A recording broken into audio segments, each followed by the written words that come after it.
Hello everyone, Matt from Model Minutes here and welcome back to the workbench for another unboxing. Today I'm taking a look at this, the Grumman F6F-5 Hellcat in 1/72 scale from Hella. So join me on the workbench as I get stuck into this and see what this kit is like. So starting off on this side of the box, we have our sort of standard current range yellow boxing from Hella and the image of the Hellcat in flight.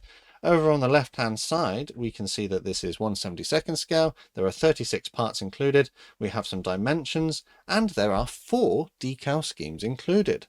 We also have a sticker on the front here indicating that this is technically a starter set and it comes with some paint and glue included, but we'll look at that as we get closer into the box. Onto this long thin edge we have some more information. Primarily we have the same as we had before about the scale and the number of parts, so not too many parts, but we can see the 4 decal schemes that are included. We have 2 United States versions, we have a Fleet Air Arm version and also a French version, so we've got quite a number of choices. Primarily you can see that these 3 are all painted in blue, whereas the Fleet Air Arm has a sort of grey, green and a light blue sort of paint scheme. So as a starter set it will be interesting to see which ones of these we are going to be able to replicate, because I seriously doubt we'll have enough paint to do all of them. Naturally you'll only pick one anyway, but you don't necessarily get a choice with Hella.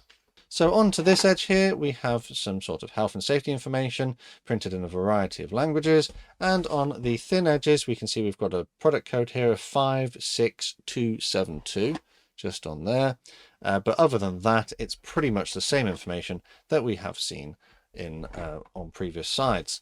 On the rear side then we have a sticker right in the middle which tells us that this has something flammable inside of it, which will be our glue, which they've stuck over the English language information about the Hellcat.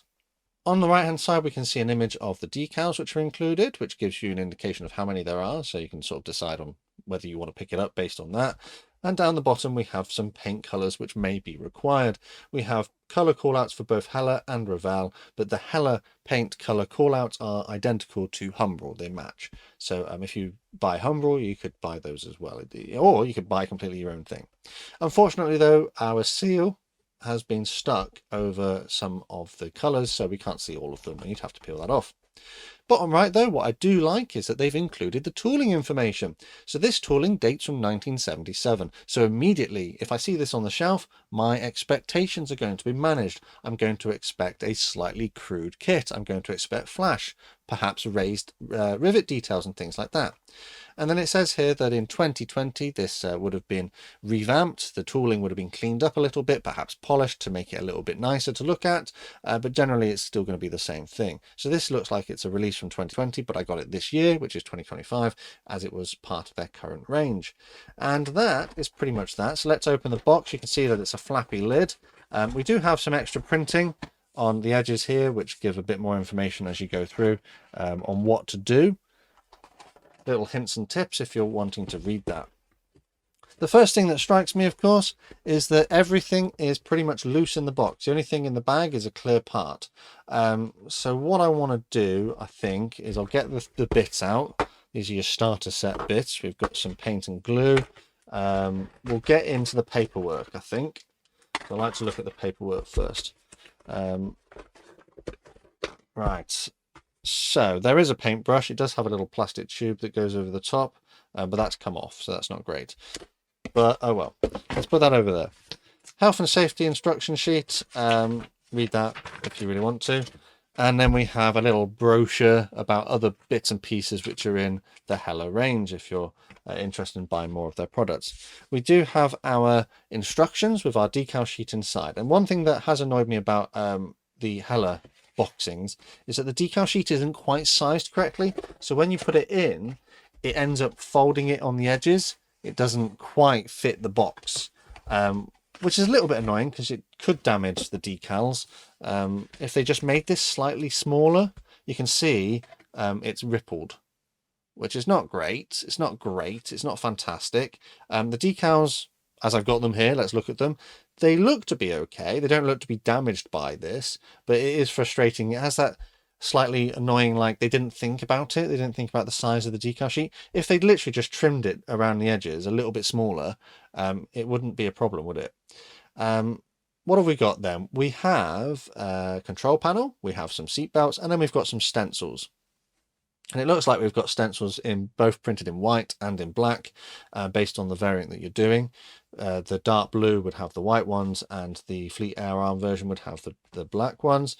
Printing, actually not too bad. So we've got small text here, like where it says Royal Navy, you can read that.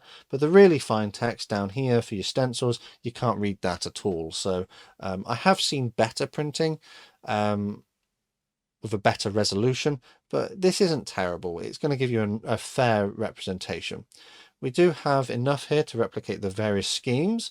So United States ones, then the French one, and then the the Royal Navy version. Generally looks okay. The registration is fairly good. So everything is as central as it should be. But my only concern with these is that they're slightly thick, the decals. I hope they apply onto the model okay, but the film can be quite thick around the outside. I said in a previous video that they look very similar to like how PM models have their transfers, and they apply to the kit, not with no real problems, but they're just not quite the best quality. But I think they'll be usable, so we'll put that away. Instructions then. Instructions are an A3 piece of paper which you fold out. I'll just make myself some more room. So if we fold this out, we can see we have some like a key up here to what we might encounter, and some information about the actual Hellcat. And then we have our essential paint colors at the top left, and then extra ones which we might need to go and get if we fancy upgrading the look of our kit. And then as we come on through, we're going to start by assembling our engine components, which it looks as though if we're careful we might be able to have this freely rotate. This gets glued inside the cowling. We do also have a drop tank which we can install based on the different variant we're going to do. It says, I think it's saying paint it in different colors based on the variant. And then we have some cockpit details, not a lot but a few. And then we come down to our wings. So this is interesting. Wings and landing gear can get all installed at this point. We have rockets which we can glue on, and it doesn't appear that there is a raised landing gear option. It looks like it's been only designed with a lowered option in mind, which is a little bit frustrating. We come on across and now we do our fuselage. Clear parts get added. It doesn't look like there's an option to have the canopy open.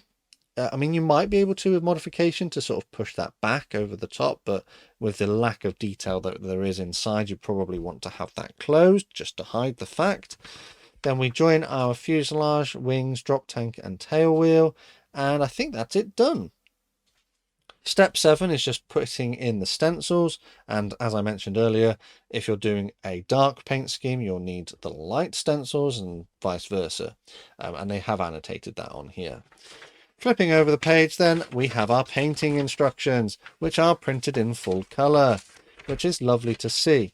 So at the top here we have our 2 Hellcats from the United States, and can you tell the difference between them? No, I think you might have to refer to the box art, because on here it only really indicates the first one, which is number 9, but I think for number 32 it would be, you just sort of have to read the instructions here. You have to take care. It's not as clear as I would like it. I would like to have a specific image for each aircraft, but they are pretty similar, so you're swapping out a few different decals by the looks of it. Moving on down, we've got our French scheme, which is again painted all over in blue, and yeah, it's fairly straightforward, that one to do. Perhaps that might be the one that I consider doing. I think the French roundels are a little bit more visually interesting. And then finally we have our Hellcat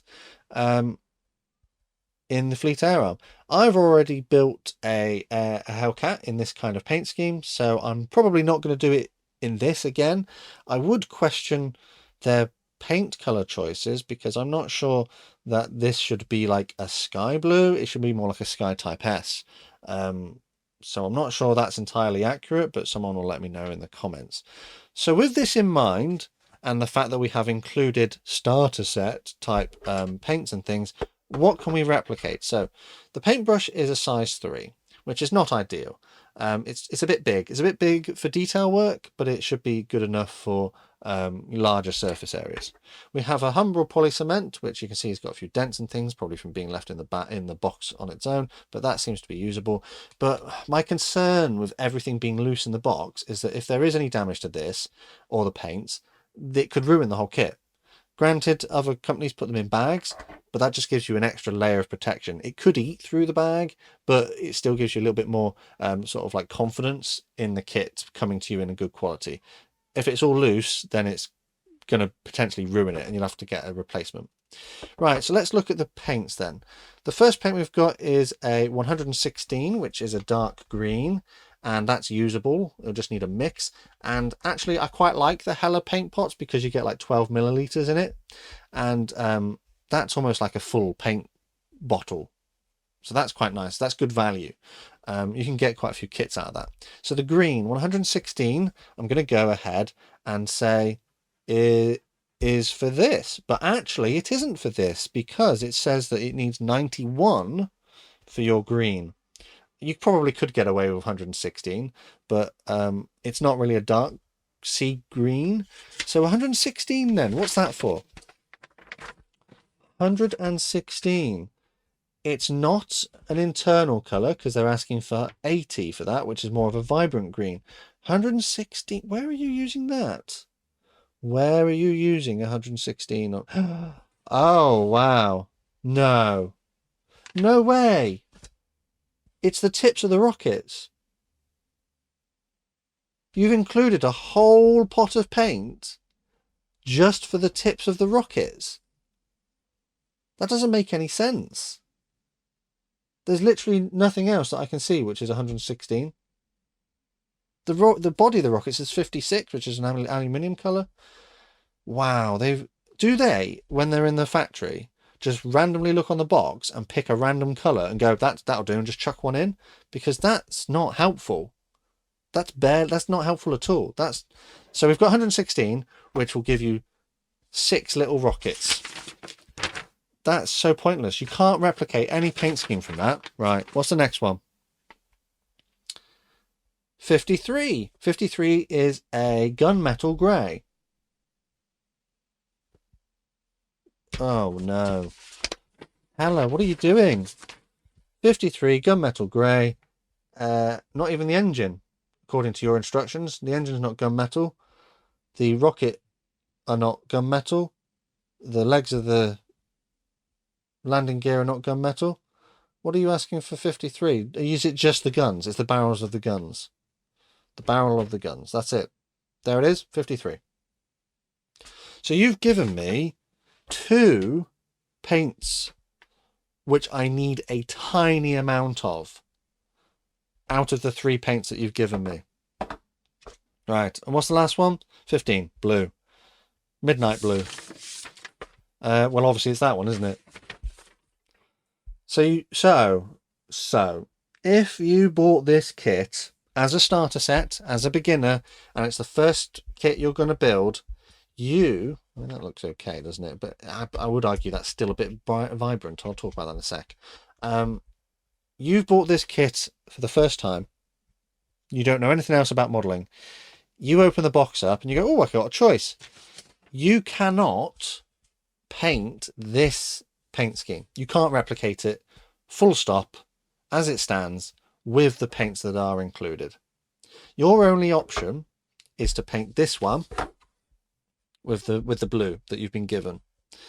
You also then can pick out the tips of your rockets, and you can also pick out the tips of the gun barrels. Yes, of course, you could use this for your landing gear legs and other things and bits, and your engine as well. And you could use this as your internal green colour, but it doesn't match the instructions. What's the point in that? I don't know. It would make more sense, Hella, to give us the blue for this and the green, the grey and the underside colour for that as a minimum. That's 4 paints. That's what I would expect to see. The other bits and pieces you could probably figure it out yourself. But I don't understand. I don't understand why they include the paints like this. They must, in the factory, just sit down and go, Well, these are listed on the box, so we'll just chuck one of those in. Bit pointless in my opinion. I bet that if I bought another version of this kit, it would come with different paints in it, because that just doesn't seem right. It doesn't seem right. Oh well, that's annoyed me. Right, instructions. Well, I haven't even looked at the plastic parts yet. Let's look at the plastic parts then. So let's look at the clear parts first. They come in a plastic bag. We have 2 clear plastic parts. The moulding is generally okay. The level of clarity is not too bad. The plastic is a little bit it looks a little distorted as you look through it. Some little wavy lines and stuff. But the moulded framework isn't massively pronounced. It might be a little bit challenging to mask that.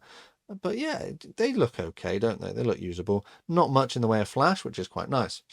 And then onto the grey plastic, we have light grey plastic. We have 1, 2, 3, 4.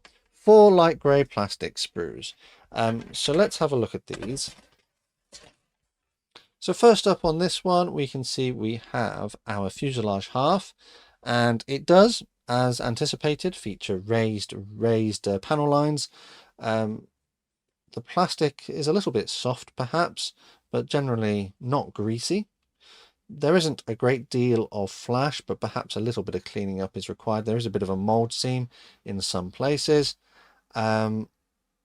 Detail is a bit low, and it does look a little bit tatty, but we do have a control panel, but on there we only have a bare representation of sort of dials and things.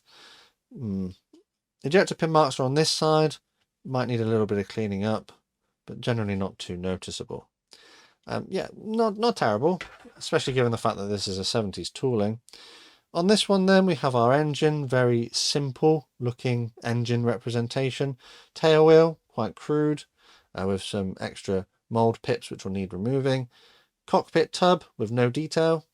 Propeller, looks alright. This looks like our pitot tube, which will need a bit of cleaning up. We have our landing gear legs, which are fairly chunky, fairly crude. And then our pilot sort of like bulkhead with his headrest. And then the rockets. They look a bit like RP3s to me. I think that the American aircraft would have had the HVAR or HVAR, whatever they called them, rockets. They don't quite look like that. They look more like RP3s, but yeah, okay, we'll use them. And then the other wings, the other fuselage surface, bit of a mold sort of like flow mark here, but I don't think it'll be visible in the finished build. And again, raised details, raised panel lines, but very simple, a little bit crude, not great. And then we come on to our wings. And the wings here, upper wing surfaces, we only have the option to display our wings straight and level. The Hellcat could, because it was a naval aircraft, have the wings folded, and you can see here these are the fold lines. So if you wanted to fold them, you'd have to make modifications and scratch build, I think. On the inside, we can see it says Hella, and the gun barrels are very crude, not great. No detail inside here for your landing gear bays, just a plug for your legs. Another part of the engine, landing gear doors, drop tanks and engine cowlings. Again, same kind of deal. Moulding is generally not too bad. A little bit of cleanup in places, a little bit of flash here and there. This brings us on to the final sprue. Ooh, you see that? See how like warped it is? I know there should be dihedral in the wings, but that's like massively warped there. Can you see that? Comparing it to the other side here, that's pretty warped, which is a disappointing aspect of the kit. The rocket mounts are molded on. So if you didn't want to have rockets, you'd have to cut those off and sand it down. Yeah, it's not a great looking kit. I mean, it looks like it'll build up into a representation of the Hellcat, but it's just not, it's not great, is it? It's not great. Yeah, I mean, on the plus side, the plastic doesn't feel particularly greasy, which is nice. So you can just build this straight up out of the box.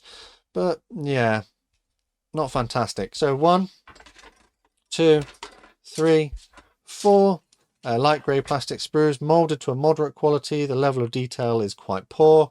There are little bits of flash in a few places, but the main thing that has drawn my attention is that warp on this part here, which may need a little bit of sort of problem solving. We had one set of clear parts, moderately okay. They look usable. Instructions are fine.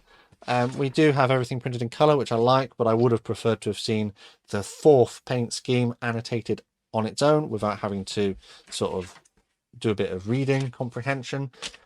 We had 3 paints included, one of which replicates one of the paint schemes. For the 3rd paint scheme for the Royal Navy, you've got nothing for that, and these 2 are just pointless because you'll use literally like not even a milliliter of this to do your tips of your rockets and your tips of your gun barrels. So these were basically almost pointless to include. A brush which may not be entirely suitable given the fact that it can't do any fine details really with the size of it, but it should be okay for large surface areas, and a tube of Humbrol polycement, but it'll work, but there are better products out there. What have we missed? Decals. Decals don't really fit inside the box, so they came sort of crimpled up, which is not great. Printing generally looks okay, and I think they'll be usable, but I don't like the fact that they are a little bit tatty just by being in the box. The box though is quite nice. I quite like the box, but I wish they had paid a little bit more attention to like quality control in the sense of putting things in bags, because if any of these paints spill, then you've ruined something. And if you've ruined the decals, you're looking at getting a spare set, aren't you? If you've spilt your Humbrol polycement, then you've got melted plastic. So I don't like things being loose in the box like that, because things can get damaged. So let's put all of that away, and let's just summarize what we had. So I quite like the box. The box is quite nice. It's fairly rigid and flappy top, which is quite handy. I like that you get 4 paint schemes. I don't like that as a starter set, and I say that very loosely, it's not really a starter set.